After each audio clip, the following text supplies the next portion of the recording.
Producer പറയാൻ അനുവാദം തന്നത്രയും മാത്രമേ ഞാൻ പറയുള്ളൂ. അത് അല്പം വലുതാക്കുകയാണ്.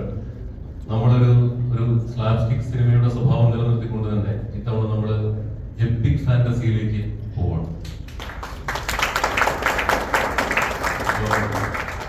ഒരു സംവിധായകൻ എന്നുള്ള നിലയ്ക്ക് എനിക്കത് ഭയങ്കര സന്തോഷമുണ്ട്. കാരണം അങ്ങനെ പെട്ടെന്ന് ചെയ്യാവുന്ന ഒരു ജോണർ അല്ല എപ്പിക് ഫാന്റസി. നിങ്ങൾക്കറിയാം, എപ്പിക് ഫാന്റസി എന്ന് പറയുമ്പോൾ ഓഫ്കോഴ്സ് ഫാന്റസി ഉണ്ടാവണം, പടത്തിനൊരു എപ്പിക് സ്വഭാവം ഉണ്ടാവണം. എൻ്റെ മനസ്സിൽ എപ്പിക് ഫാന്റസി എന്ന് പറയുമ്പോൾ തന്നെ രാജാവും കുതിരകളും യുദ്ധങ്ങളും ഒക്കെ ആയിട്ടുള്ള ഒരു സിനിമയുടെ ചിത്രമാണ് വരിക.